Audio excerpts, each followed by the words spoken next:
asalaamaaleykum mbokk yi nuyuwaat naa leen seen tur ak seen sant di ñëwaat naa leen toggadaat leen fii si seen Tambambalu show comme ni ma leen ko dee defalee saa yi nekk nag seen xarit la Gaye Njoro ñambeeg maam xasi maag seenam doom ndeyam ak baayam sëkki maamam yaay baayam ñu ñëwaat leen fii seen Tambambalu show wax naa leen ne Tambambalu show bi nag moom anytime rek suñ fi indee nit dina nekk nit ku nga xamante ne rek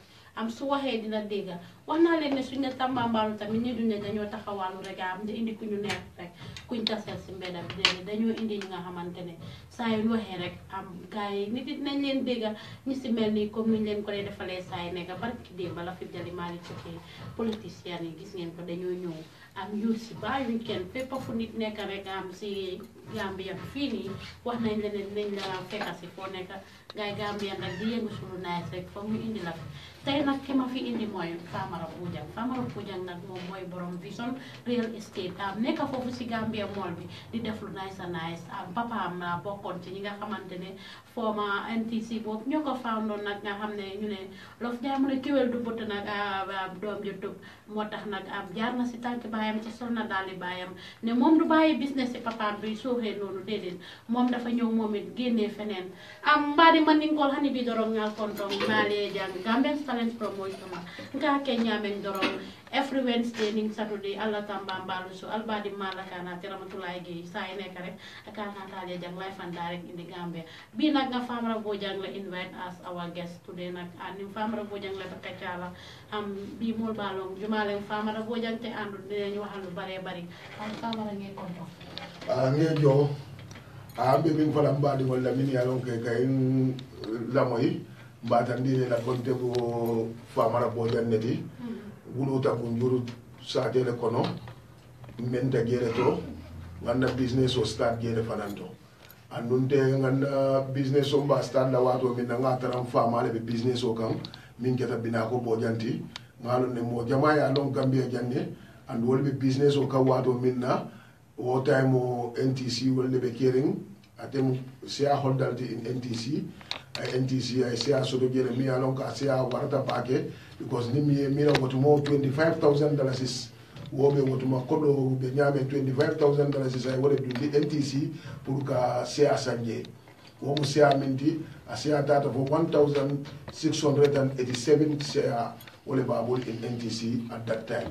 so nte kabrin nada na ate banda 1992 nte gida school 91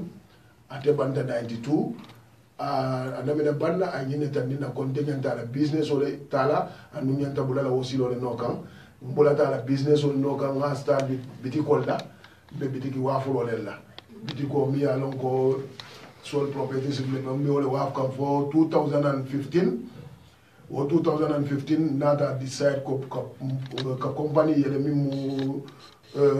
company ti nga start with Combo Real Estate nga start wala to am their operation director mbe wala to mbe business o kan nata vision o soto mbi alon ko wartan fe ba ka ngaje ko nyanta wuri la ngam fo jibe nde nyanta mine kala no na banko e ba on defere mbe mol ma ko kan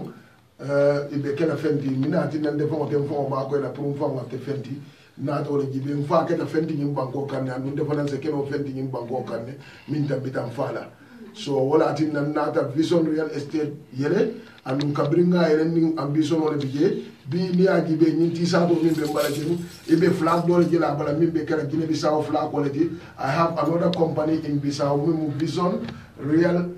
mi modern de Guineans mi alon ko abe operate kan Bissau ndem Famara Bojang ta mo estate o di fanam estate o be mbuli ni banko kanne abe mbuli Bissau kono fanam mbe otandila mini alon ko be la moy no kam bi ni lafta dulala Bissau nim Bissau ko be la moy kan nyem viula ni dada Bissau me bayru azuda na office be lori woleto anu be do ko kan gere ko min be do ko kan jang nyamen o don patandila Gambian Talent man reglate inata momin samana jang a mom le nyanta dala jang pour ka diamu real estate because I'm the first real estate to open in Bissau because moment real estate soto Bissau ndelo mo follow timi alon ko nga talent soto dara yele ta Bissau bimbe tama kanje bara musun se danje follow ise ni la ko soto soto ibe ni ngale sa fani baraka yéen a ko déggandoor comme li mu wax daroon leer na te lu mu wax am na solo lool mu nekk Gambien bi nga xamante ne moo njëkk a ubbi real estate Bissau loolu nekk li nga xamante ne ñu ngi ko see congrats di ko si wax ne nekkul ne ñëpp a mun loolu noonu liggéeyam bu set moo tax mu am fiti def loolu noonu ki ko mun ak ki koy jéem duñ benn hani bi doron famara ñeñininka yaal fo ñu demanding ila educational background ay kanante min dole yaalo na correction folo ñeñininka jumale famara ka bu naka famara bo jangti mu ta min dole mu min don golle so sa na ma buga nga wax ma jumale ide naka kanante min dole ila educational background e demanding fo ñeje yalon ko ene kon tega programme o ni business o ni inheritly ndela karam man jamfa nte educate Gambia High School O level product na GC the seat my grade is I have division 3 aggregate 35 ma wole soto in Gambia High School at that time but nata bula kabrin gita karam mo to benna business o kan as a sole proprietorship business bula a lot of things kono because I become the VDC chairman of Gunjur for about 11 years so lot of experience na min soto ko kono wala assist kabrin ngin company because when you become the VDC chairman of your community like Gunjur be nyamen abe warari nyamen sate min mati wo ite min keda VDC chairman for 11 years itele mala chairman oti and lot of rapport community development on be olle kono kujaman be olle kono lot of workshops ngamin attend wolle ente karandi how to work with people and in mol nyanta do ko kala nyame wolle ente karandi wala so karamol le latan tela ko wala kan wala tin nan karamo man jam fa nyawonya I am doing like masters people be do ko min ke kam be o do ko sifal ke kam that is why I'm able to have a company in this country I able to have a company in another country me alon ka man ken na bankoti ba on dia jibe wol yende rabo radio le kono the minister is listening to me on the air I am radio le kono he called me to go to Bissau and sit with him ndata dankala na sita ya jego na telen benyamen he really want to me to work as I'm working in this country Gambia jambe do ko kan nyame nata no kan ndata na sita na kajata nata ko be bula mirankilen anata samba Bissau I kaitol be dina bi when I'm going to Bissau I'm a citizen of this country and Bissau also they give me all their diplomatic ID card which qualified me whenever I'm going to Bissau I'm a citizen in that country also but the education background is all level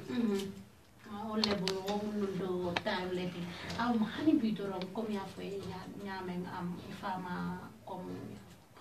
so ñu do wax ni demanding dorom fone ila fama le ko to dimane ila fama parce que comme ya fa ñamen NDC ay siyasa to jile andum sanen dorom bari nun to mobe yaal je NDC mobe lalom abe dulal beleto comme ni demanding for NDC la ani ila fama la karo maybe for farmer and the farmer is a successful businessman because near Gibe at what time at the market man couldn't order like an asamba in Bangkok and molo matimi along to cabra at business or inherit me atin ante bate nkala kumo for what nkala sample di molla ndol farmer ole kujamal le kemoli in Bangkok because at that time handi be lola political in Bangkok ndolla ma fa wala ni ndol fama wal man support dila ite lola no political in Bangkok because he told them mo follow to min yalon ko fembe bulu anu femtandi mo la min yalon ka be kerin so wala tin ndol fama wala ko keta fende min yalon ko sample wala in Bangkok because numba foka nin ke bal min yala wato kalamta ni wol be la moy kan ibalon na min bina ko bogande because bina ko bogan dollo tundo to amode keri min mate long a bele along nte to fundi da nyaonya mfama to fundi da jani ndo konta inde banka men inde nga tarale bon ton fama ate success da business o kono bakere anu ay fentun tol bunne jannate kaka fa ndol fanan kabiri gita karamoto amanke komin nte tada fenne ni nga tarale kodo ni nga tara la ringere nga ta nga business o start wala la fo bimbe tilo min to mba fala alhamdulillah rabbil alamin ndol fama min to bulu nte fanan lafta janni ko kaboje ngo si fal tun dimol bulu pour ndimal se fananta inherit e kana tara kudo kono o kana tara bala fa mol kono ka dum defa mama bula bala fa mol kono o don defa nyanta ambition o soto la mi ala kon se o tun dimol bulu mfa ma min tu bulu fanan se o tara dimol bulu so NTC o time o NTC ndol nga min kalom tan ni mam pamito soto la tulo ni mano ibi ko soto ni Bangkok so wo tulo ni wo pamito dolla combo south be ko mo jama succeed tante famale is succeeding in the business because he be kala pamito le use in combo south momo lafta tulola momo lafta manola o lafta minen la nyum marchandise to e kala de famale a tel be supply la c'est sample la like dolla say na model be business o kono like bafo baro de famale a train kan di business ko kono ama drame bi molbe min foka nde famale o fanan train ka dum di business o kono faake jara baro nde famale o dum di business o kono like fada dabol fama ka min fo fa fode famale o fanan se fo se kondi isi abata ran fama mi ngami kalam ta mi di like jobu kande famo min mol ka moy banjum nde famale a dum di business o kono jobu kande bi ñim pa politiko min be kede ngatam ke balti ñim banko kan sain nde famale wol be dundi business o kono ala bora manjang nde famale a dundi business o kono so ñul be mo molde be min yalon kon nde famale wol be enere wala tina de fanan nala na kallo ala sin kala samato dum kallo ka je ko mfamalo ta minna abe min ke kam fanan ba gela ngawo ke ngata batela lafta ntenga tambatela because mol sente fo min tambita tela because ate fo tamila fala nene wo fonyele ko ete be min kela wol be tambila ntetala oto nte fo nambe lola wala to ba katela ngata min fala fa min fo because nte fa man company lo ndema company lo nde fa man min te ndenga o ken wala say oto ba fala moli ko ndenga ku kele mi ala ko tambita fala oto momo lafta pour ka kuke nte ba fala ko ni ke la moy ni na vision real estate lon company ti ila jahal ko ni lafta bola ko isa soto no vision real estate because vision real estate lon estate dot min banko kan sa mi ya lon ko mobe ka tele jibe because ko min be ke kan je mobe nyaabe wala le oto mbe min bole si hani be se may ko muru ni la do rahmatullahi hani be se la ko ngeten tu ngi jey famara am badi ngol comme alia moy nyaamin do rong am famara bojan alia moy amin fo bala nga laajte lan la ma suma réew defal yow lan nga defal sa réew boobu tamit jot naa laajte bu baax a baax te moom tamit mu ngi def bu baax a baax pour mentionner kenn ku nekk rek nga am dëkkuwaay te dëkkuwaay am na solo lool am famara fu ndafta ke ñeneen kaale munduma len famara dunda am ñen real estate kono wala business janning real estate a business parce que iye fama taraɓe business ola so muni fenke business o mune ñaam kabrin de gita karamoto ngam fa matara business o lan no mi en nyabon kadum business o kono ngagire kon te manke office kono silati nin sita office o kono manke fa mala siloto am because ni ay la moy mol kay ne foko ye fa matara mi wo min kan ni bulaga no kan e ka barako soto waleto so ngaje ko fa mam business man o tan no succita business o kono no tena me fala inde advice ne ko dum business o kono so don de fa mala kan on be wole batula ngaje ko tenne man si office o kono nin se si office o kono ka fon den tata do ko la mole business follow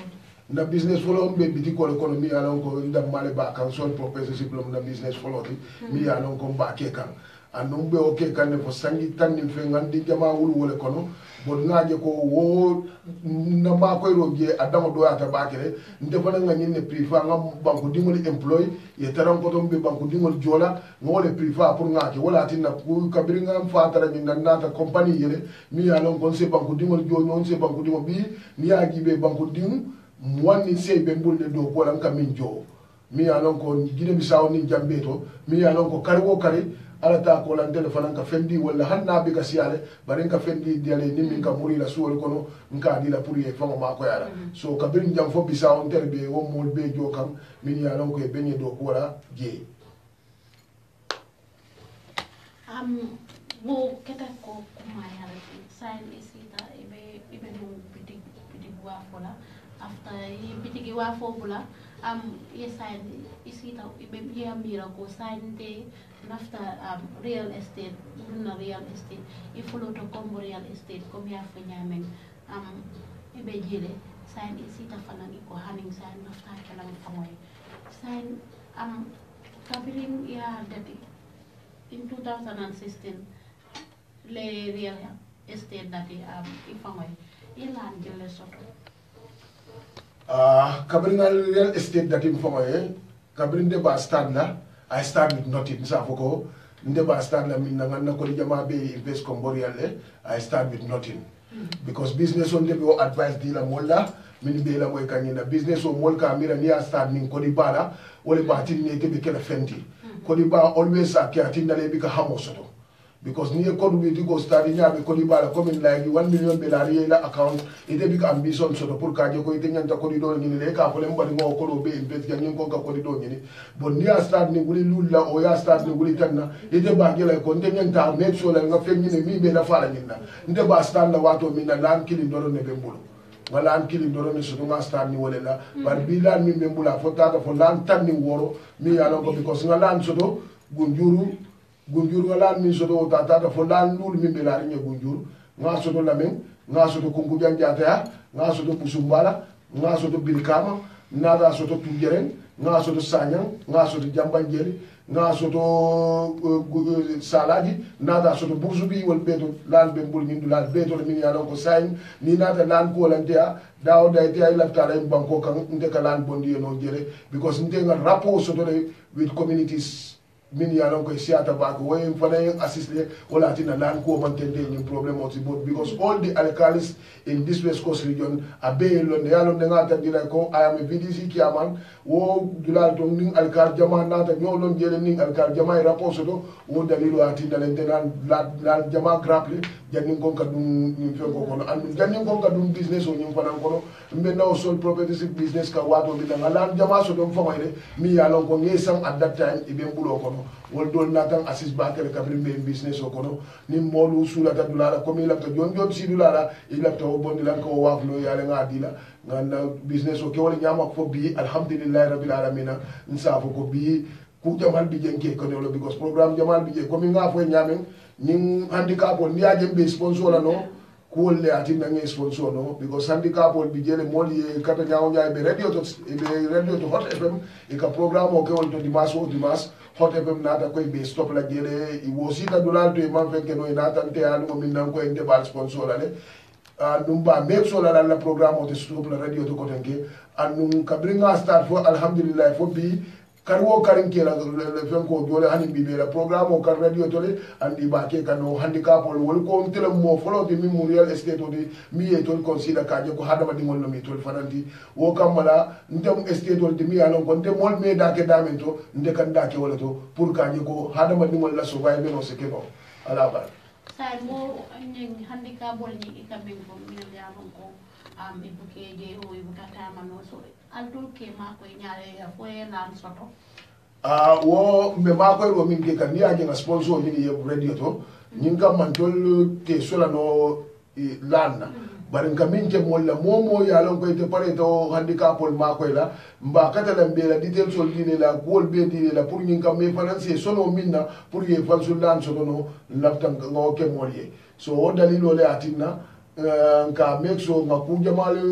te ke la ko to radio to modo fam bi je wo fele jabang wo ya la compound mu me le plik ako nga wafu nga mi wo min so dege nga dundi je pour mi se la corda so to no nyamen because don la to handicap wol fana ye dula so de fana be stela dame bawo be musol so to kan ne be dingol so to kan ne be bulu kan andi koy dol ka tara corda ba do ne kono do bi je bi ka bu fa ngolo so o sponsor ko ni ye karo be la wala tinne fan sun programme so do radio to mi ya lon ko dol ka sponsor mo be wala mo la dimanche no 5 o'clock ni hot fm mo ta long ibe mo la jele andi be ilapte ma ko la nyame ni se ka tanol because 5 o'clock to 6 o'clock like a program okay by 5 o'clock to 6 o'clock ibe mudala hot fm ni ta hot fm la line ibe online ne be dawda ni la moy do ibe moy la ni be di amula no le andi ni se ma ko no mi wo min te fo ba fa le live la mam jërëjëf am mbokk yi ba léegi rek ma wax leen ne yéen a ngi seetaan seen Tambambalu show fii si Gambian Talents Promotion am live and direct indi Gambia tey ki ma indi Fawra Bojang borom Vision Real Estate comme ni ma leen ko waxee rek Tambambalu show bi nii képp a koy fi indi rek su waxee rek soo leen taataanee rek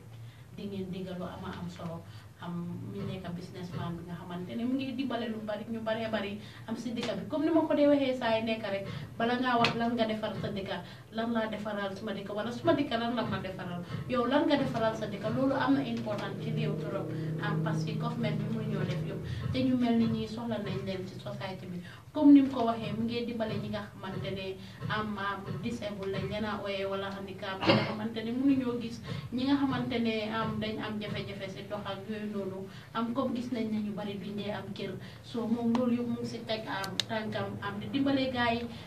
di leen utal ay sponsor yi nga xamante ne dinañ mën a am ay seen dëkkuwaay because lu baree bari soo gisee ñooñu duñ dee am seen place yi boppa si family compound si lañ dee dëkka loolu nekk li nga xamante ne moom loolu daf ko bugg a génnee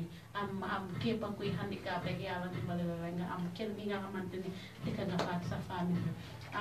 ani bii dorong mesole kono ni nga falan ngaji ko fo ñaame ibe naka ye real estate opon Guinea Bissau muntu male yewo mira munatina fanangi ko haning sain tedan na Gambia sain lafta cross the border la ya sama ko Guinea Bissau mune motivate so ya opon je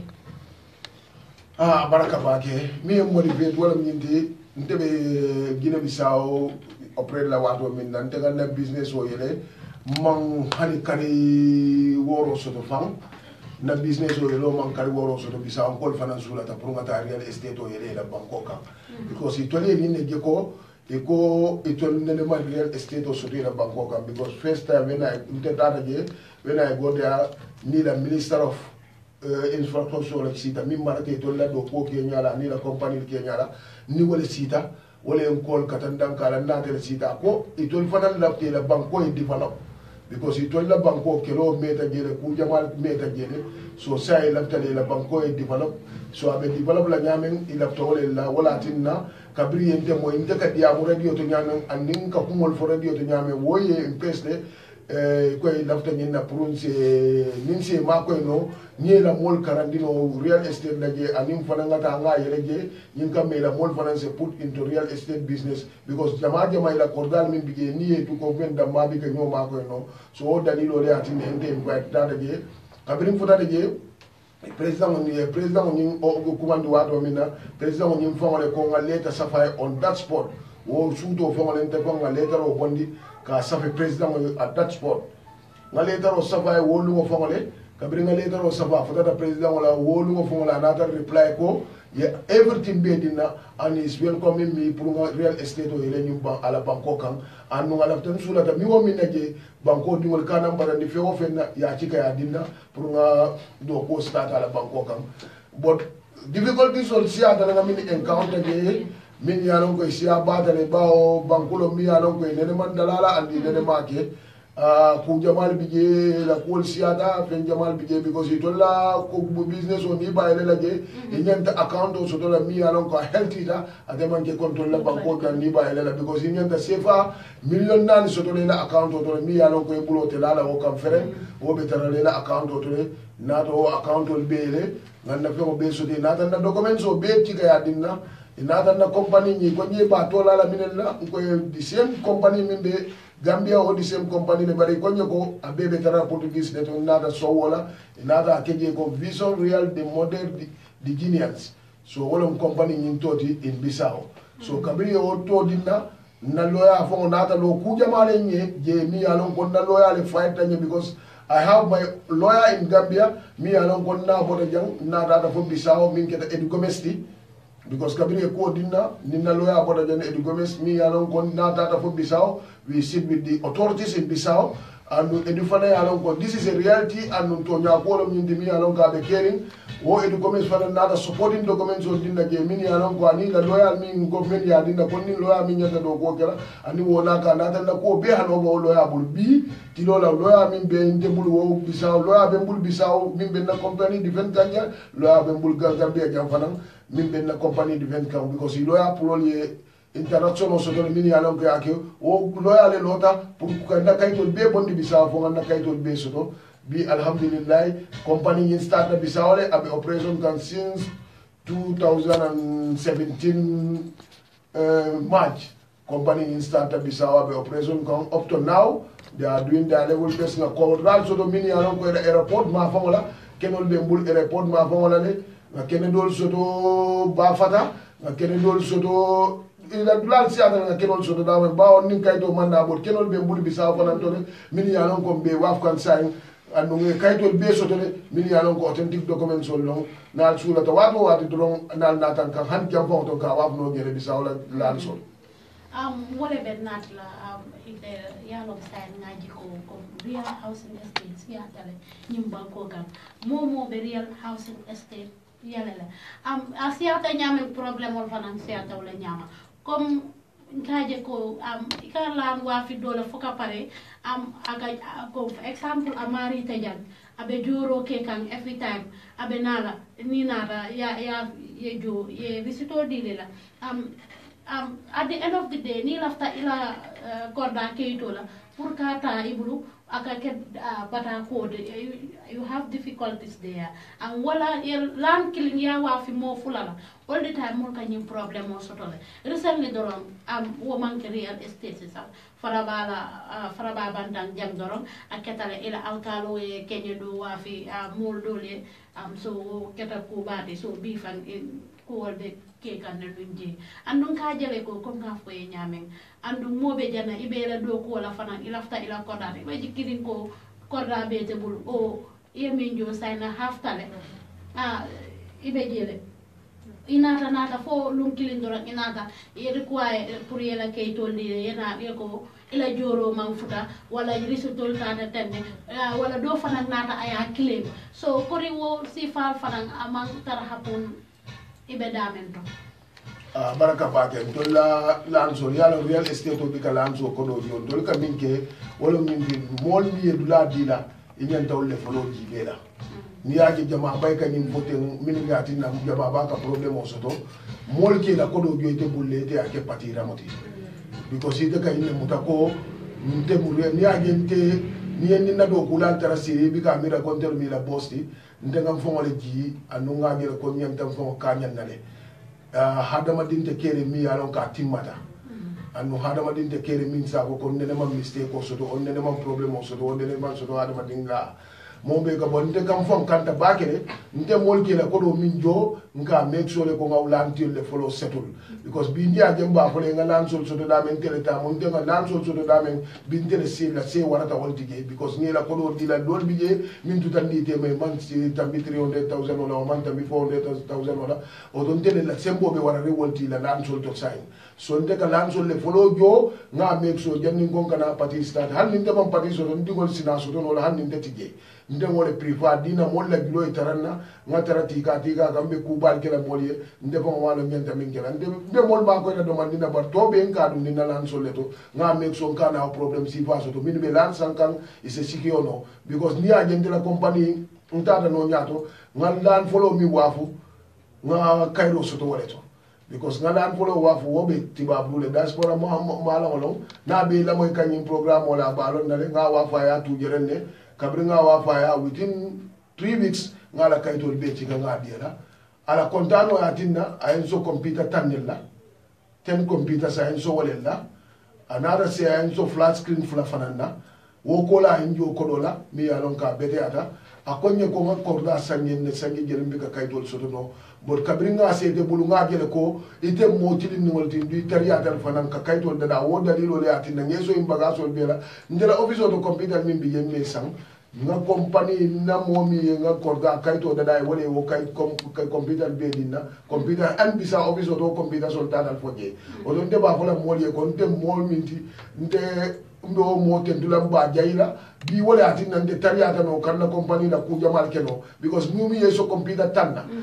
free of charge imam budu bondi je pour yela kol be keno so be fen jama so to no ila kol kono no so dalilo le ati namba tentula ni bimba jayla anu ba fola bi janne fanan na be diaspora be la moy kan abalo nan dol vision real estate dol manke fisi walati moy min ken tol yen ka fale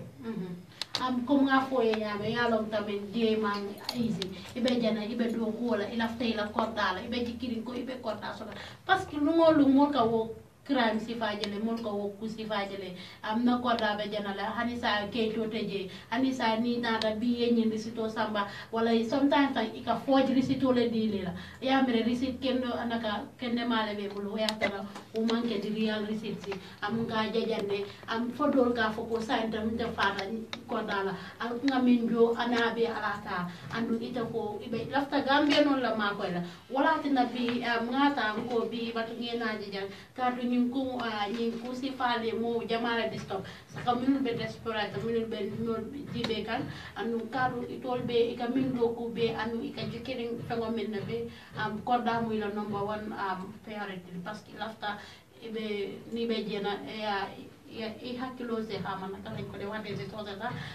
sen xel dal nga xamne ñom tamit am nañ fikir waye comme ni mako de waxe rek nga nekk fele di yaakaar ne yaa ngi fi am kër te fekk fii amoo fi benn kër nga fay xaalis bu baree bari soo loolu tamit war nañ see bàyyi suñu xel soo comme moom ni mu ko waxee rek ma waxaat ko ci olof rek mu ngi wax ne loolu amul vision real estate soo ñëwee dinañ la jaay sa kër bu mu gën a gaawee hani bii fana nga lafta kee ñeneen kaa comme ibe ma fang li naka yaa ngi yëngu si wàllum kër te xam nañ ne affaire yi laan dafa ànd ak ay difficulté bare bare what are the challenges even challenges you'll becoming face so far Gambia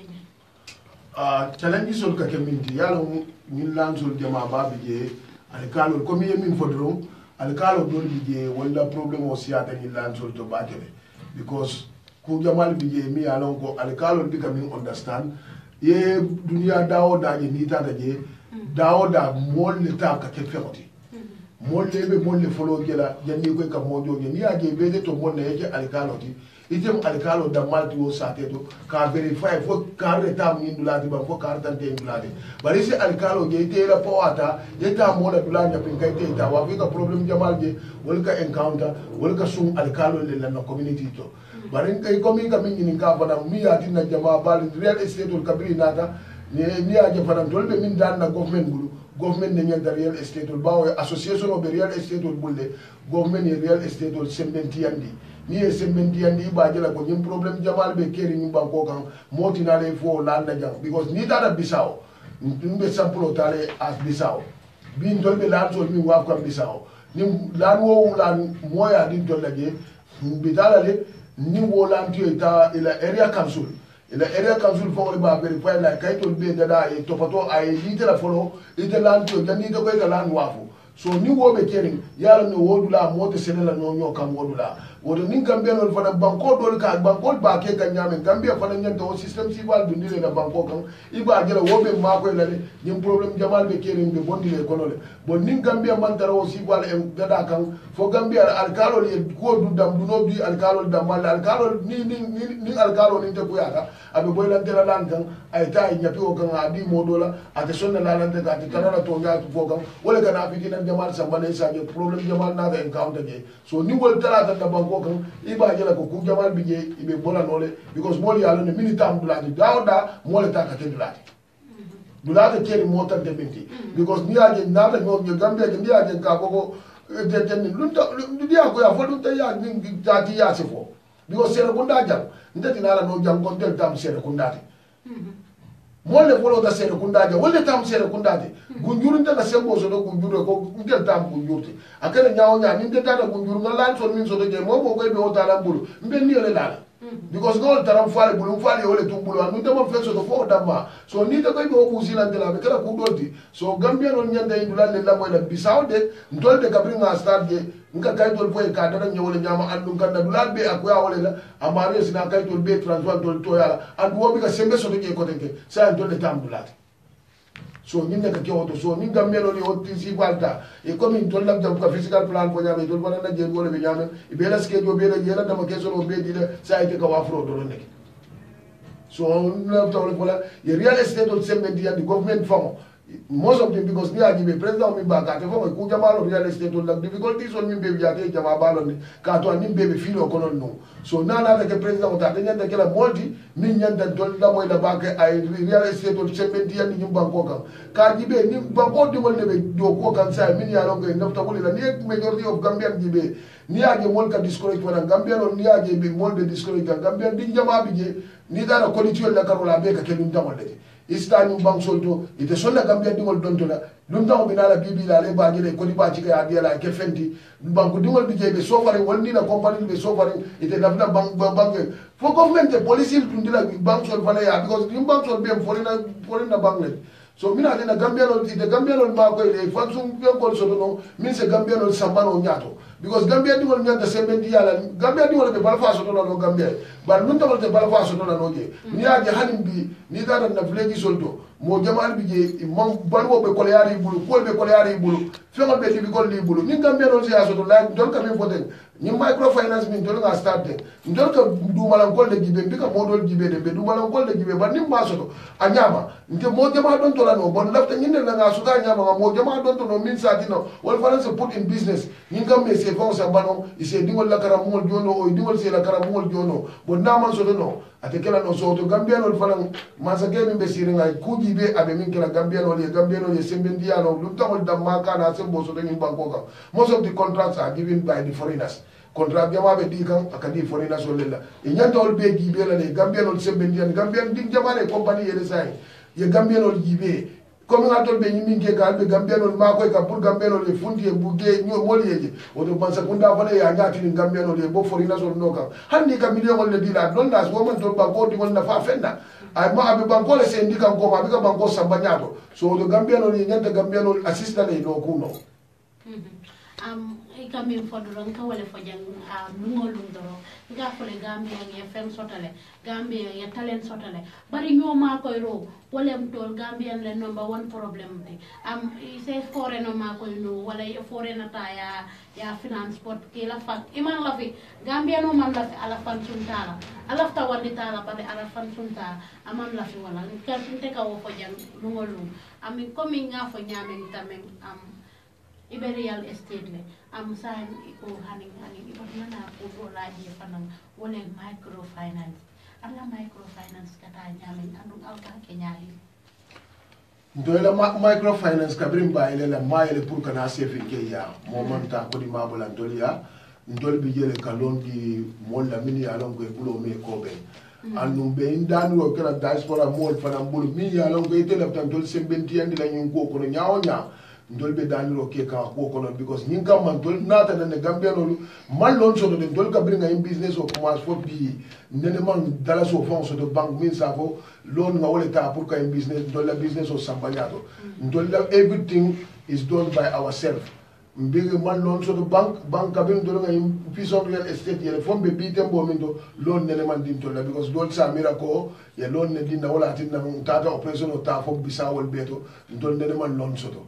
all be min ke kan abe mun na ambition ol tanim fon borim wole atina bimbe tembo min do be o so kan because ni a jembe o ko ndi la molla wala atina nga tandi ko man sakunda nyanda gibe ro kala la batel like me ngalon apply bangle balanta di lana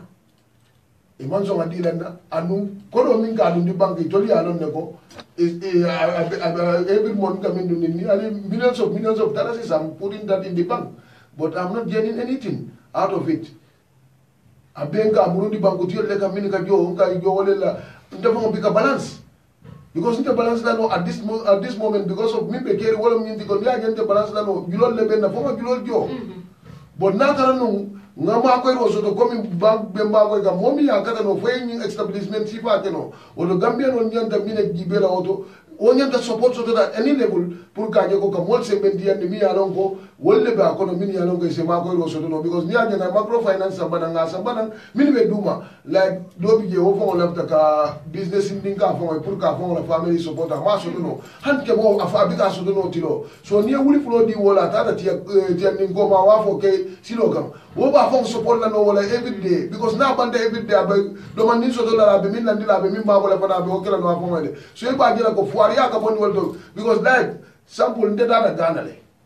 I visited Ghana ngamin tara Ghana aye impress bagale wala atinda kabrin ndeta na say nam fon ngai ambition so pour come function business or you can real estate yelen fo because when I go to Ghana ngamin jeje Ghanaian ol hana dindi mere o mi yalo ko abe sangi tan saba aka function account so do ika mine ke ni microfinance min be kere ika ngodon to godin la amario ya fo di bale fo jenna ka ka school ni mo di ka school abika interest do kula ko den ka function business or keno mi yalo ga ba sambala no so wala tin nde ka min gen dol Gambia no fo nyole support min se ma ko no because ndela Ghana ta woyen ka wandi la ku jamal le tandina mi yalo ko Gambia no nyanta o kala nyoyele pour se nyoma ko no nte de bi nada Gambia tan bari benda kala ñun la programme ko ka je ko ñanta Gambia dingol fasala ñun ko don min se ma koy ro sambano ñim janse lono ase yirwano ase tambino ñu office dingol ay ko office mi warata jandi mbi o ala dan la wala alma ala e wo bila mi ya lon ka warata ñin ne mo tan se tarano programme o ke kanje man yo di stop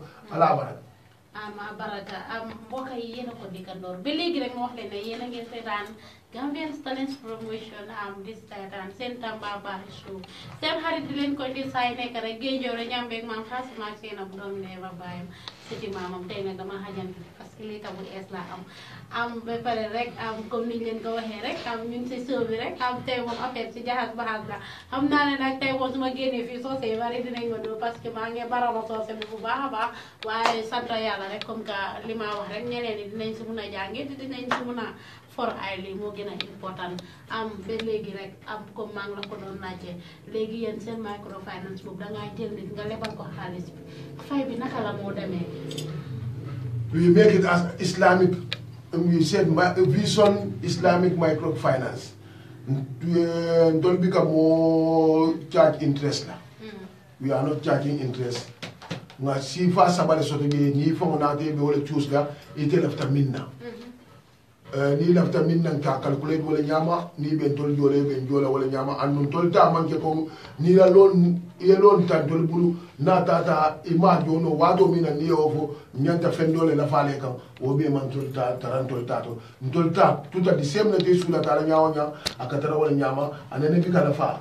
tol lafta Gambia dingolu wala tinna molle taget kaje ko Gambia dingol ye bo siring ye bo bulani ñu government ko ba Gambia falintale o to ni Gambia falintan tol fare nyanta mun falindile tara pour Gambia non se wulino ye do ko ke wala tinna nada yim fenam so mbe min fola mole don mo Islamic Vision Islamic Microfinance lagi ntol ka ke Islam wala sinol la mantara interest o la kam mo kam interest gen kam la mo kam ni wuli fulata be wuli fulala jola ni wuli fulata be wuli fulata bo ya ta dalilo min kay binala wala la ngaji be because do biye nka marchandise male dila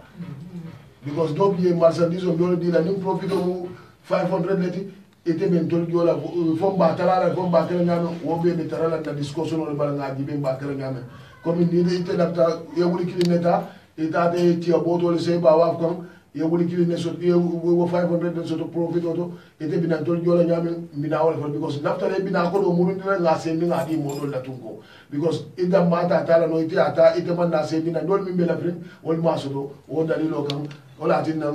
ka odula ko ni molla mi alon ko bina la system sabara diye Islamic Microfinance wala system wala so akata bika ke interest o tili because yala interest o ni wo every day aka increase le comme ni e kemene di la ko e be $10 la jola every day o $10 so ka increase le every day dolta ma wo soto dolta ni nga dira wo profit o mi yaso ibina dol jola o profit o le kono mi wala be dala tol fana wido do man mi ba adila molla wala be dala wo asido fana ma ko no na do soto no bon nimbi ka fenjo atetala no mon mi be do ko la je fana ite jo soto la no so mon le be do ko la je andol fana nyanta balula wala atina o profit e be fendi la na wala kono ite na o profit o kono e be fendi la microfinance wala be balula wala kono pour ka fa samba mi ngo ben nata do alkadi julodi wala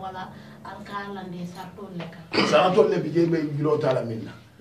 nte julo di le na no because dol bije dol te Gambia no belo nano nte Gambia no belo nano so wo sare to le atine fana ga garanto so to mi yalon ko garanto be tarale bulle mi yalon ko garanto la moti wala be sarato wala be nala be la kayto sanna wala nin tol metege mi daw garanto le no kam wala be kele de la ben ko di because ko do min fo e jo nde non min di le la fa e jo ko do afaye jo bor ko ko leb dang koy fay te kila jimal kila tarayal dang ko xam ba léegi rek comme ni ma leen ko waxee yéen am seen Tambambalu show bi ak Famara Bojang mooy borom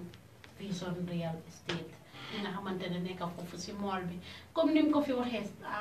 gars yi seen liggéey bi ñu ko teg ci lu óor a óor képp ku bëgg a kër gu rafet rek wala ku bëgg a kër gi nga xamante ne rek laan bi nga xamante ne óor na leer na demal foofu sa Vision Real Estate foofu sa mool ba Gambia mool bi sob na ba ñaata xam naa loolu sob number 13 sob number 13 and 21 foofu ngeen nekk foofu sa mool ba comme ni mu ko waxee soo leen bugg naa la laaj leen a tamit laan kese ngeen dee jaay wala da ngeen dee jaay laan ngeen sampa wala bimbe tembo min to dolbiga landa mawafu nga lan nga bungolo mo yele fana because ni aji be na construction be kere dula jamal ledo like ni tara sukuta be construction o kan dula jamal to sukuta bu jur fana be construction o ke kan dula jamal ledo nga lan no because ni aji be na promoter kan ni bo mo ye control han wulu bank kono kan bungolo mo ye jele because na promoter na de sita de na be radio to na de ka kumo dol fo o fanka mo don flati dire because ate kay neta ndi bolla hani giyo be jurmure ndol bison yale step da masol ka duwo giyo ko le bo fu dindi woli ya lo ye duwa ko no italo na lo ta nyame so dol bison yale step bullo mun na do ko tan non ko kela nyama so to kam mana ba ko mo la ta bullo la iroble ndol dun na buwo namina lo le folo mbela estimate o bondi la nga dila nanga mo min nyande de la bungo la andu la bungo la plano fana ni mo bungo la plano so no ila ta dolle nga plano do ko yenga plano fana do ko yela nga dila nga bonni nga dila nga kandila ko bungo la plano min ne di nga la estimate do fana be ci nga dila salon because nafta min fola moli e nyanta mi understand na e tolka mi la ni local mason la mu fendi wolnum ke charge kum fede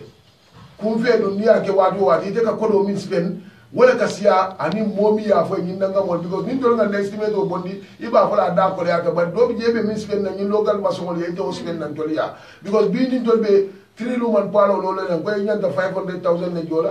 iko ada ko ya bata ibi dara nyin local mason ya ibe min jola je abe tambila 500,000 because nga wan sambulo leta mom kunun ko mbenna office o to be siringe one man ne na tan tarana nge mi alon ko akay dan soto busumbala abota dafole o wato kodo babulu ay ni local mason le tamini alon ko nyanta bungolo la da kodo ni salo da malelo wala estimate of man si tu ko 200,000 ne babula at that time anum ala estimate of man si 200,000 of la ka bondi starting up to the ending ala estimate of base about 125,000 woni le nyanta tela bungo be complete la ka be chika ka chabo chika ka dia ate spent about 150 something thousand bungo man bagasol be a bebe ole konon ka ole fo etenga tela bungo la estimate of be tata 125 bagasol be bit sanningo anyanta ole spend na bara 150,000 ay wala di local mason la e man si ay lento fo la han parantero e ma fundinda ye bungo nyim fundinda ay wala nyama 125,000 of be tata in vain anata kan ka yalo nin tol be diamu la yar ka muta kon tol ka charge min na wala siata wala ka tin na ka borin na because nin tol ga estimate o dia tol ka nanga mo le gibe ali amuta siata local mason man ta fole because wal bi nala le koy ko ha ni cement gar man si ni cement do dol bi je wal bi o cement wal wa fula le te fo di adi wala ko wala so ite to wal be lon na because ama dila ila estimate o dol dum ninga dila why fɛn la fa dɔn a man nafa ni tolu ka estimate o min di la ni ye contrat ko sign ntolu de bɛ continuer la wala no matter han fɛn ta na ɲawo ɲa ntolu de bɛ continuer la ka continuer ka o di la so o kama n tɛ bɛ min fɔ la mɔli ye n'a fundi mɔli kan ni compagnie de do ko kɛ o de nafa so de ta local di la soliya ngeen génn si ngeen ñëw liggéey ak ñoom Gambia li nga moom ak liñ la boole du boota te suñ ne Gambia rek nañ dimbalante comme ni ma ko dee waxee saa yi nekk Gambia suñ bët la ñun ñoo ko moom te Gambia am na talent nañ jàppalante ñu supportante ñu fonkaliñ moom bala ngaa dem di wàlliyaani dafa fekk nekkuñ di tega tem bu dikkër te am na ñi nga xamante ni ñu xare ñu ngi si dëkk bi nii di def liggéey bu rafet a rafet comme ni ma ko dee waxee saa yi nekk rek Gambia bi am na talent Gambia bi am na ñi nga xamante ne mun nañoo def li nga xamante ne waaye bala ngaa lii rek ñu ne su nekkoon kii la su nekkoon fii la dikka su nekkoon waaye not nga ne su nekkoon Gambia la te ku nekk Gambia mu ngi def lu nice a nice am so ba léegi rek comme ni ma leen ko waxee yéen a ngi seetaan seen Tambambalu show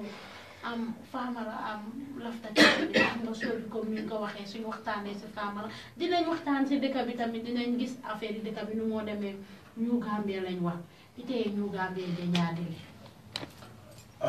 ñu Gambia ngake ñame wala min di Gambia di wol le ñanta wuli lay do koke because min be kene mol ka min mira ko government le ñanta be kala mol ye government de be kala no min be kere ni ñu government fana min nana nan den se yamaro min di ni ñu government na min be kere den wala min di ko ñu government ñim fana e tol fana ñanta Gambia di wol le jera Gambia di wol ye wol folo gibe sign ngam fo be nu tawal sementi yando la na banko kan nga Gambia di wol gibe folo iba jela ni Gambia di wol gibe Gambia di wol fana nate lo kutano ku jama be fali nano banko kanne because ni aje banko ñin hanin bi abe ko ma hanin bi Gambia di wol le man soto ke ñanta soto ke la ñamen anu Gambia dingol lebe sirin ko ma bake oto ñu Gambia nin tara nu ñoo moy no ñoo ma koy no fo Gambia dingol fale support so no iba jela ko ku jamal be sone ala no nyim banko kanne because ni ajibe nse sample ta nte fonga la broda like min tamu daba nan electrical company nte ni mo be ba kilin but bi ni o jibe Gambia jang aka support min di Gambia no la nyim banko kan asia batale so to kambalan se min fono moliye ni Gambia le support soto ala ka contrat ko di Gambia dingol la man sakunda fare Gambia dingol je sinan ka contrat ko di Gambia dingol la bundal bi yele min yalan ko UNE sen nan wo contrat ko la Gambia company so jibe aliya di wala isa ge Gambia din jama bi je ila balwol se falin no because ni wolbe kering Gambia din jama la balwol be falin dal so nde ñu Gambia nga jewle nyama Gambia dingol yele atiku falin ngam fo ñu hata mi wala ali nga karan fanan malon do ñu no ma ko kay ka ne ben tol ba fa la ka da be defo man karan e daga fo do ni karan abe ka fo no no ida man karan bari hani man karan bari ila karan man jamfa bari iman tara aidul laf bari ibe ku fa de men ka Gambia samba nyaato bari ibe nyimmen na fana wosi Gambia no Gambia jama ma ko ye korta soto andin iman tara siri ni man aman ke men karan to doron wala sa kenu do be je inana man dun karam ngoto andum ibe men ke kan hani men karan ta fam ibu ka kenu so ye tara ko kilin to doron o de oda wala fisiata ibe sirin ay durling o iba andu londo kumayata bake ko ngaw ya fo nyamen doron ni ngaw fo doron karamo mo be le nyanda karana parce que ni karanta e ka jele ela life ka fali nyamen e ka ku jamale lon faran yala ni aje nga sen gandoro wala ndi nge once a time nde ba modoli ya buta kon nene man ta karamo fawto because like my promoter mo nene kayra ko fo ila mo ne ta karamo to le because nde kabri mol be lonna yellon ni business on mol ma buta kon de 40 even Gambia high school mol ma mira kon jita Gambia high school le doli ya mo ko mbona fen ko to bari be min bola mol ye do karamo dol fine samba karamo to pour ngan business o Kenya no and we can read and write so wala tin nte du ngolo bakere kana ni enji be ko man ta karamo to ba ni nin sida ku jamalla e be mbe ko dol bonni le nyote ba ko tala ko ni mala I university jamala attend I have never been to university so what wo kamala yalo be min tan dina molla ni business o inherit experience jamala katare bulu aka tare le te fen jama long mi yalon ka nyanta karana university de ko be lonne andi ka ku jamal long mi yalon ko amon fenke je so theory da mama tine fenke because it's a business le karan in Gambia school ka bring the wala tine business nyanda foda la but ne fada man Allah pour ma foda education ke because atara to fana manji ka fon la ka be sima la so that is why nde man na karan ko proceed no ndanda O level but thank God O level I mako ku jamal do but ni ajibe at that time ndanga mass credit le no tanila mo at that time mass be nyame fam I have a credit in mass I have a 7 in English language accounting 1 I got 1 in accounting business management 6 commerce 6 economics 3 so mommy along ko yo talent civil so they go because of na health science fellow well in some aggregate 35 because na health science fail because but history now 5 But if we kita NTC pas kisah mall sita dorong NTC ngaji ko NTC time mall buka fofan. Muna kita NTC. NTC when ya Jamer Jim came, when ya Jamer Jim, Sabel was the controller of NTC. So when ya Jamer Jim came, ya Jamer yalong ni ko be murun la back to the history. Ya Jamer was a Gambia high school student. And when you are a Gambia high school student at that time, ikatara kamfarin bakere. So katarela bakere because me be caring the former Jawara government told me along from Gambia high school Karawato we find it a very difficult task because at that time you put a fuaro like society to at that time you are nowhere in Gambia high school. Now laftan se ge bonda le noto do mandi why ya jame ku jamal ke because what wato Jawara regime ni bije Gambia high school most of ministers and this thing will be doing Katara school also. But neither for or did struggle the Fay Gambia school so no, Ikatara difficulty Banakono Odla. Kujaman Nebije Mini Alonko, Ibiko accent sitter and Ninu Nathan, a bake a private classes on Sotole, a bake a private teachers on Sotola to be also no, so a Katara disturbance then la class of economy alonga Katara caring. So ite bika o karam sotono, enough karam sotono, sa ite be depend na katena bugol le karam ni lapta komi exam or pass no. And nima exam or pass at that time e case tendile. Ibika ta. Until that time o. Dia ko ebe exam or pass na ni ko promotion so. So wo wato wo kam fale be ya jamera wala tina kabira ngate bankota, Saibel Mad and others wo la ko diminare bala Saibel the business of man tamano in ya jamera regime wala atinda NTC collapsed. That gave him a big problem. Well, I think the NTC collapsed, NTC Montano. But still now, more the sales will be still now, having been done from the sales will be made so no. Na father la kodi jabale biye bon bulo man la no akam. Alfon man ko keje kabring kabra ga na Saibel no kan ne fo badana be kay ne fo e be sales will ta mandi la bara mo la dulal fa be wafu NTC e premises sol min be soto ye be wafu still Imam Mol Kumandini Sefen Fono Molie. Still now we are following it, but still now they are not saying anything. Always you can go in Bal Kumandina Besial Talale, the Momota Dila, still now nothing is happening. So me interdila Mol Saibel had me a Dol Bafola because Dol already we know it. I attend a lot of meetings for it, but still now Saibel Kaine Fonyo Kumbala Dila, but still now they are not doing anything. MTC wo Bandar Silang because Dulate Bulsa Namanke Banyu premises. What the man of NTC that they can rent akata mola budget to bar wokola rent ni rent or collect they just sense no we never have share there share tiya nene kumanda profit or don't dinda no he gave us a profit ako profit also to that be profit on the share account so more tera profit or come in intermin so we receive about $350,000 as our profit no talanda family because the father will bata dintanding konon dai wala so the fight didn't because what I think they go don't yellow don't say you don't look at Uluba discourage it, but don't love what all con new Ulu that's Asiata, Ika Fuaro Ulule, ye Fankama Ulu, ye Nafiko Ulu, ye Ulo Ulu, ye President Ulu, ye Minister Ulu, you will be a certain economy, ye did Jamarson.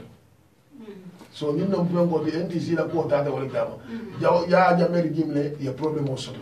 Because ya jamo time akatara kamfari bata because ye min kala la to gilo le gilo du ni ko be wol be jola ita penja because defo nena nga problem also in Gambia school fo ma kelo keje because me class o kono le sankun silla di former sankun silla adima lo the class o bunda to ko mo de dunda class o kono because of akwa atere marta class o la wolu atere be class o te ko la ndeki ne kay ko momin kana ni lo ta nyata be problem la ako do no mata te biate be ndeta mo jola because I wouldn't tell come at that time ndeti mo bi ka diamu moy na everything be in mood long so I know the class o kono be dunda class o kono do ngai siso ma pam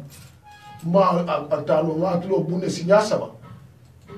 dada principal oya abin brother principal oya Saranjao was at that time the headmaster.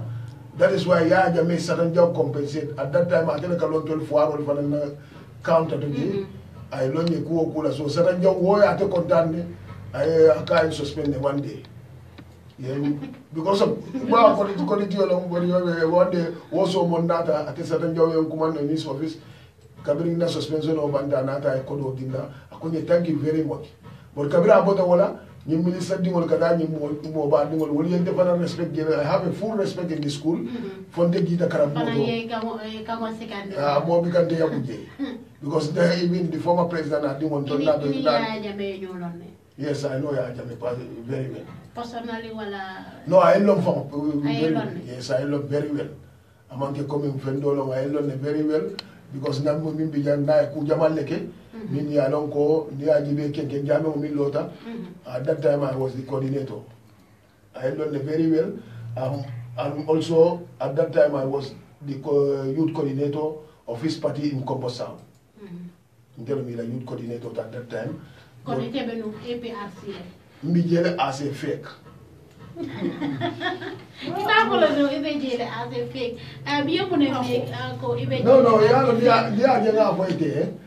tol bi jele but ni diaspora ska no mo ile wato because ya jamme mu man sala de mi yalon ka kole ya batale yalon bi lembe yimbola no ban tol de hanyina fola nda hanyina fola no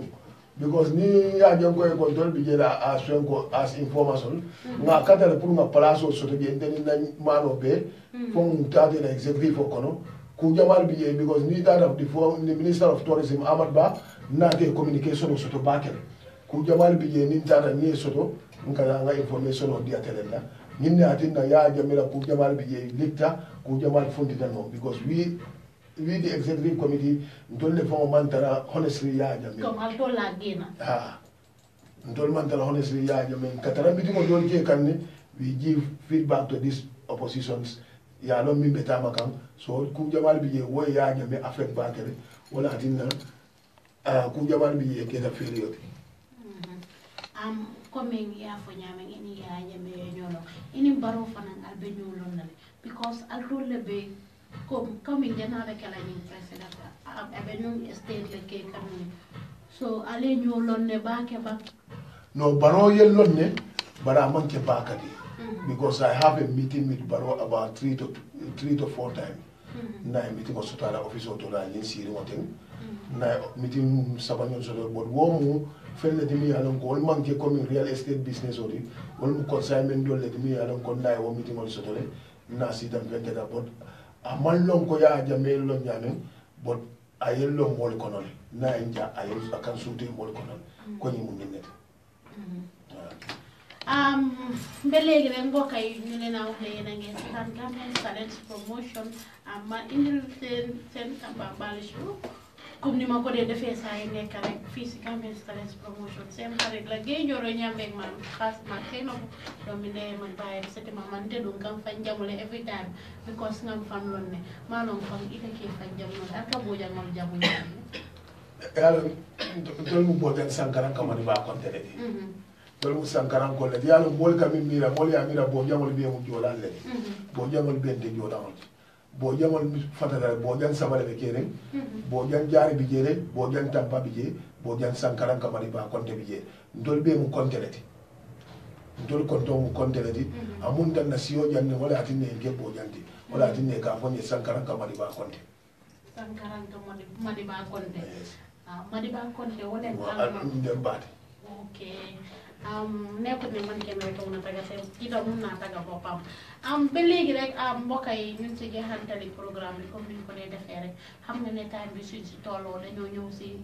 suñ defante segment bi ak nga bokk si doole soto coming ka fole ñaamen doron Gambia we have talent bari kam fan support o keta ko baati andun tol la jang man tara fe ala jang ni na da jang fa italon de kon to man tara fe ala jang mbe project jamale kono nka mo jamale makoy nka fengol sanne nka samba village olto sate ndingol kono menul yalan ko imang fen jama soto wala imang foire le moyti nge makoy nga fengol dile la comme nga dandi kol dile la nga domro fengol dile la musicianol fanan ibe ka jaar jannan ki makoy le nga fen jama ni recent min tamita drom kitabu comedian nga 10,000 diala andi mini record wo costi tabakela pour ka afford Gambia jang amanke wo amang soneya nga wodi ala nga video cassette killing fadan producer ene so nka ku jamale ke yajele wala tina dol fanak lafta pour mol min ka makoy wala tina stand to time do ni mole mo killing invite jang nga boxi dole so ko jang ka faye ko defante segment ñing boxo nak fama feng yake je doron mol ka appreciate le min pour ase ñing so fana makoy comme yaaje mol be live la andu credigo yalon ka credigo sanne ande ye kambe la internet wala ne ku jama yalo science sita doron lay tata lampol be malaring programme mo man fenke amantara programme mantara ragan so wala dina ñim boxo fana nata ñim boxo akamo jabale ma koy jang ay mo jaba dol sa ta ñim boxo li ma koy fenje ma Gambian Talent kake so ndol we are here for the people we take and give back to the community fengo feng dorong Gambia no lafta mobe sa aya fanje Gambian talent kono wala tinan dol ngafo Gambian talent mengo Gambian be mo mengo minna dong mo la fake ma ko ele anka mo jamale ma ko Gambian don yalon ne saen kabrin dole ni ndate ameta la so mo jamae non ko Gambian talent ka mo le ma ko wala tinan nyim box o fana nata ida fana mengo men so don no ilafta mengo men kele je do yake je wo mo je baraka bake ndol vision yele ba ma expert nyaaw nyaabari ngalon ne ko me penkera gele ndolu we are always ready to help people so maybe para mo le do ko fana be takela gele bi anu ñu ala sonda nan be blog la ñu ko do nan be do ko jamane kala ni ala ko be ke kam baraka bake para waaw mbokk yi comme ni ma leen ko waxee rek ñu ne man nañ ko liiroo fu dara tomama comme ni ko dee defee saa yi nekk rek egsi nañ si jeexantal bi lu duuf si tàgg yëpp xejul si kin bi waaye dinañ leen joxaat beneen dig daje si Tambambalu show fii si Gambian Talents Promotion duma dem nag te gërëmuma ki nga xamante ne F Binta Salon nekk foofu sama yaay highway bi saa yi ma toogee fii rek def lu nice and nice yaay ñoo ma ko defal Olof Njaay mu ne feccum lii si neexee te xijaatee sa mbagaya te ñii nag ki la defal lu baax wax ko am na solo lool duñ si fàtte tamit Mama Aïcha mi nga xamante ne kooku kum jàppee Gambian Talents ba tey bàyyut lépp lu Gambian Talents dugal seen loxo rek mu ngi si Ousmane Thiam tamit duma ko fàtte ngeen gis ne board boobu Gambian Talents board boobu moom moo ñu ko fa defal ak képp ki nga xamante ne rek yaa ngi support Gambian Talents xale loppi tamit duñ ko fàtte mi nga xamante ne mu nga foofu sa Florida baax si ñun ba bugg a dee di jox yére yu baax mees yu baax si ñun di la saraw ak képp ki nga xamante ne rek def nga sa benn pound wala dollar wala euro ci Gambian Talents soo ko defalee askan bi nga ko defal soo ko defalee Gambie yëpp nga ko defal parce que Gambian Talents ñëpp a fee gis seen boppa yéen gis ngeen loolu lii du affaire yi naxaate seen xarit nag Gaye Njoro ñambeeg maam xaasima ak seenam doomi ndeyam ak baayam seti maamam di leen defaral soo bi wax naa leen ne Tambambalu su ma ko waxee nekku ne dama Tambambalu di indi ku nekk rek ñëpp laa fee indi gis ngeen ko dinañ fi indi musiciens yi politiciens yi ministres yi célébrités yi képp kuy def lu naay si Gambie bi rek kaatoom ba koy na dañ la faa fekka Gambian Talents loolu lañ mun jox leen dig daje waaye bala maa dem ma bàyyi suma gan mu tàggatoo wax la may last word baraka bake mbe mol be tentula min ya lon ko be siri be la moy kanyim programme wala mbe mol be jeyla min ya lon ko e kanyim programme o support ani min ya lon ko be pareren kalo gambe mi mol no kan mbe mo be tentula be jeyla mba fole ko ya baraka bake vision real estate long ila CEO Monteleti andum ba wala moli control fanam bi janne andum ba tabila molla momo la tabula kendo la handula ba ni sula ta wala ni na da vision real estate ila problem o be solve la ntol kene o kene be problem o kono ngalon ne kene o kene man be bandara ke kuri nga be lon ne woto vision real estate long estate o demi alon ko ni na da gela problem o be dan nane so to ba wala moli ala baraka bake fo wadi ko tembe programme do sambala nan mi alon ko bina muru na le jam wolu ngal be la moy lanna mo la min be ko awa ba min mun na PRO ti ani MCJ o je min ka fo gunjur radio al hir touch ade kay ne tan ni no ma dara slogan oti so do nyin kamana binde ba tan dina European on la because kela mo nyin na ni ya moy al hir because do bi je bi ka kawo bonni noto dol ba mira la te MCJ o je le be dia mo kan ni ya moy al hir nsango mole MCJ o je fa mara bo janno because ni be radio to mol bi kan kawo bonni noto andu mol bi ka do min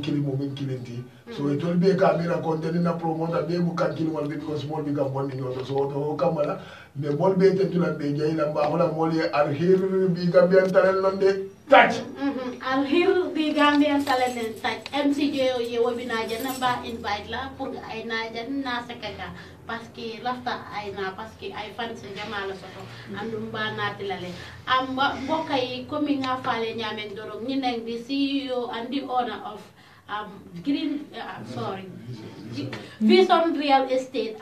nekk foofu ca Gambia Mall ba shop number 13 ak 28 soo leen demee rek 21 soo leen demee rek gars yi dinañ leen jaay kër ba pare kii gi dina leer dinañ teg yëpp ci yoon seeti leen gars yi doomi Gambie na ko moom te ñu ngi def lu am solo si dëkk bi ñu ngi dimbale ñu bari nga dandi jam fo waatu doo dorong another Tambambalu show ala baraka